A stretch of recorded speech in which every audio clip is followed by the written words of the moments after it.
kwa sababu uraudo najua kwamba kuvuna mimi sitopata tabu. Unaona, na kiulovira saa 10 naambia jamani hitakaria mieke tunakwenda. Tukifika kule shambani naambia jamani tundo songelerene hapo mae, alafu tunaweka. Kwa hiyo tunachukua hata 10 hivi. Unaona basi hata 10 basi tunaenda kulundika pale. Basi siku ya mimi kuja nalifomokera vita yani vyafikiri. Kwa hiyo ndio mimi sasa Mwenyezi alinijalia kwamba mimi nikalima udo nikapata gunia 9. Kipindi kile 9 ni shilingi 200 tulikuwa tunauza gunia. Nikapata 1100. Ndugu zangu, hiyo 800 ndio tuliokula njiani mpaka Dar es Salaam, hata kuimaliza. Alhamdulillah, mwaka 83. Kwa hiyo hii ni historia tunaeleza. Kwa hiyo hata wale ambao tunawafundisha ambia bana, wewe kama ulikuwa mbaya basi mimi nilikuwa mbaya sana, lakini baada ya kupelekwa kusoma nimeacha yote haya. Na wewe sasa, wewe uliokuja kama ulikuwa na tabia ya uronjo, achana na hizo tabia. Sawa Umekuja kusoma sasa, chukua kitu kilichokuwa kizuri kama vile ambavyo mimi nimebadilika na wewe ubadilike. Kwa hiyo ndugu zangu, huyu bwana Mustafa huyu katika wasfi wake alikuja akatukuta Dar es Salaam kama ilivyokuwa ada, lakini kwa bahati nzuri huyu bwana shule alifanya vizuri shule. Mimi katika shule wallahi nilikuwa mtegaji sana, lakini madarasa mimi nilikuwa sitegi bwana. Nilikuwa nasoma kwa mwalimu Maulidi, ndio mwalimu wangu. Tunatoka kwa Mresa kule na chemli yetu kikundi tunakuja, mimi nilikuwa madarasa sishindi, lakini shule ndugu yangu mimi nilikuwa ni mbabaishaji tu. Sawa Nilikuwa baada ya kujua kusoma nilichukua vile vitabu vya Juma na Rosa, ndio tulikuwa tunasoma. Nilipojua Juma na Rosa kusoma Kiswahili nilipojua, basi nikawa kazi yangu shule ni ujanja. Sawa ujanja tu. Hata mwalimu wangu mmoja, Mwalimu Kijuu ambaye tulikuwa naye ndio alikuwa anatufundisha tukiwa darasa la 7. Alikuwa anapenda sana watu wasome, lakini alikuwa anatuuliza, hata kama Hamza, wewe utafanya nini? Kaambia mimi naenda kusoma dini. Sawa Kwa sababu ndio kitu ambacho kilikuwa mimi nilikuwa Mwenyezi Mungu alinijalia sauti kipindi kile cha utoto. Hii ni ya utu uzima.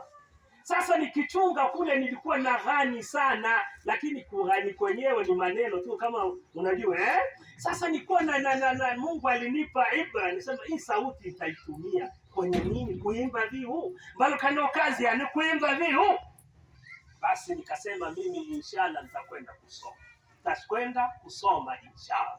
Kwa hiyo nikaweka nia na azma hii. Mpaka hata wenzangu wakawa wananiambia, bwana wewe, je, kama hutakuja kwenda? Kasema mimi nitakwenda inshallah. Kweli Mwenyezi Mungu alinijalia nikaenda kusoma. Sasa Mustafa alifaulu shule. Akija wakati amekuja Dar es Salaam, baada ya kuja kule huku nyuma matokeo yakawa yametoka kwamba Mustafa amefaulu. Kaka yake Salehe alimfuata mpaka Dar es Salaam. Akaja, bwana unatakiwa urudi chumbani, kule umefaulu. Lakini kwa sababu akakuta tayari Mustafa kishaanza kusoma Qur'ani, tayari ladha ya Qur'ani imemuingia katika mwili wake, imemuingia katika moyo wake. Mustafa akamkatalia bwana Swaleh, bwana mimi sasa shule tena siwezi, bwana twende bwana ukasome bwana.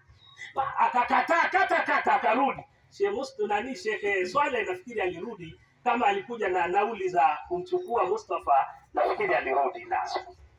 Kwa hiyo huyo Mustafa akabaki pale akaendelea kusoma alhamdulillah. Watu wengi walilaumu kwamba huyu bwana kwa nini amekataa kusoma na nini. Unaona Kwa kuwa elimu ya dini inaonekana kwamba zamani kwamba elimu ya dini inaonekana au hata siku hizi inaonekana kwamba haina mwenyewe, maana yake haina mtu huku nyuma. Elimu ya sekula si kwamba huku nyuma kuna serikali ipo, ukiwa wewe umefuzu vizuri utapata ajira, mambo yataendekana mazuri, utakuwa dokta, utakuwa mwalimu, Mwenyezi Mungu atajalia utapata pesa, utajenga nyumba nzuri, utafanya nini. Haya, mwalimu nayo, madrasa naye, huku nyuma hakuna anayemsimamia. Mungu na mtume anaonekana kwenye imani tu. Yaani sio kwamba mtu hapa ukimwambia mimi Mungu bwana, lakini anamuona kwenye imani tu. Bwana mimi nafundisha Mungu atanilipa. Unaona ni kwenye imani tu, lakini dunia inaonekana. Lakini akhera. Sasa ndugu zangu, siku zote kitu kisichoonekana kishindo chake ni kikubwa. Kwa hiyo huyu Mustafa akabakia kusoma dini. Kwa hiyo Mustafa baada ya kubakia, ndio hii athari ambayo leo unaiona hapa. Lau kama Mustafa angelikuwa amekubaliana na mawazo ya ndugu yake, akamchukua akaenda kusoma sekula, huyu sijaajabu labda leo tungekuwa sijui ni nani. Mimi sijui, kwa sababu sijui. Na lau kama angelikuwa sijui, basi hapa na hapo hichi kikao nasema kingekuwa sijui, maana kingekuwa sijui hichi kikao. Unaona kwa sababu Mustafa sijui, na kikao hichi kingekuwa sijui, kwa sababu Mustafa kama angelikuwa yuko huko, si ajabu angelikuwa sera zake ni tofauti, zingekuwa labda ni mlevi, Mwenyezi Mungu amlinde, angekuwa ni mlevi. Kama angelikuwa ni mlevi hivi, haya mambo angelikuwa angekumbuka, haya mambo asingekumbuka. Lakini Mwenyezi Mungu alimbakiza Mustafa kule na akakataa. Ndio hii athari ambayo iko hapa. Sasa hii athari ambayo iko hapa, kikao hichi chote alhamdulillah, nyota ni yeye. Sasa angalieni vijana ambao waliokuwepo hapo, akaja akawachukua watoto wake hao kina Shabani ambaye leo amekuwa ni nyota katika Manazilul Abrar. Yeye ndiyo nyota alhamdulillah, kama mlivyomsikia uhodari wake wote huu ambaye leo anao wa kuwakusanya vijana Dar es Salaam, wakawa kitu kimoja na wakawa wanafanya kitu kimoja, wanakuwa wanaweka akiba katika benki. Haya yote yasingeweza kupatikana kwa huyu, isipokuwa ujanja huu ameupata kwa mtoto wake ambaye ni nani? Ni Mustafa.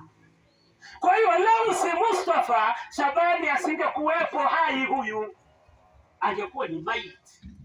Sawa, lakini kwa sababu ya uhai wa Mustafa na Shabani amekuwa yuko hai.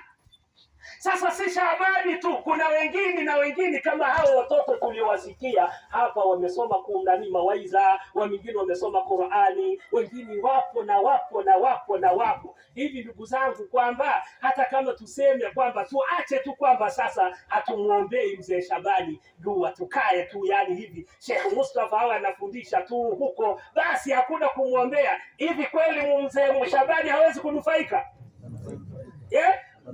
Unataka anufaike na jambo gani?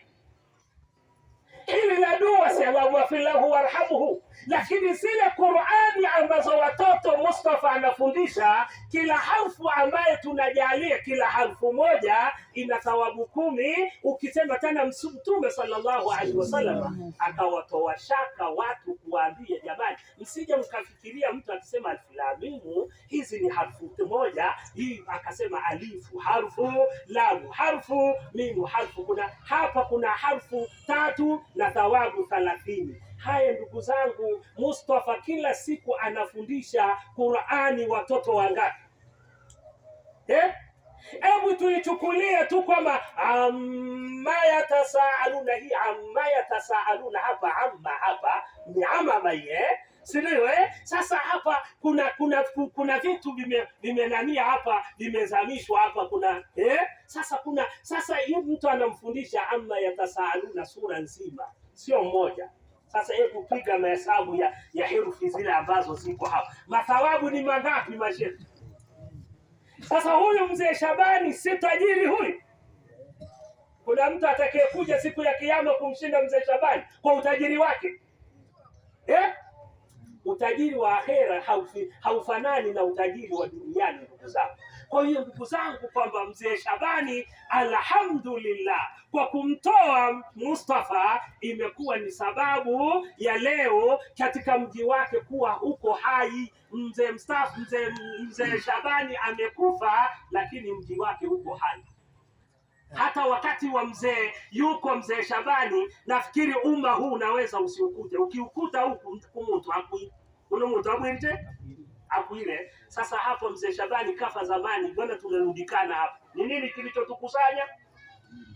Ni kwa sababu mzee Shabani aliacha mtoto mwema, na yule mtoto mwema anafanya mema, na yule mema ndio imewakusanya hawa. Sasa sisi tujiulize kwamba kama mzee Shabani alifanya wema, akamwacha mtoto mwema ambaye amekusanya watu wema, wewe na mimi, je, tutakuwa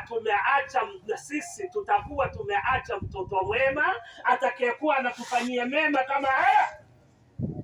Na mtoto mwema utampata eneo gani kama hukumwandaa? Mtoto mwema anatakiwa aandaliwe, mashehe. Mtoto mwema ni kumwandaa kwake, ni kama vile ambavyo mzee Shabani alimtoa Mustafa kwenda kusoma, akawa mwema, na leo ndio ana matunda ya wema wa mzee Shabani, ndio haya anayerudisha kwa mzazi wake. Sasa wewe, je, mtoto wako yule ambaye uliokuwa naye, je, umemwandaa kuwa mwema ili aje awe mwema wakati wa kuondoka kwako? Hili ndio tunatakiwa tujiulize. Kwa bahati nzuri, wazazi wetu tunawapenda watoto wetu, lakini katika kuwapenda kwetu tunawapenda sio kwa maana tunawapenda, tunawachukia. Watoto wote tunawaambia tu kwamba wao wachungaji ng'ombe, wafunini, sio wakulima, sijui nini tena. Hata hawa wazazi wetu tuliona, hata hawa waliotupa tena, inafika mahala mosi tena wakati wirema akakosea sina na orema tu amwari makarimu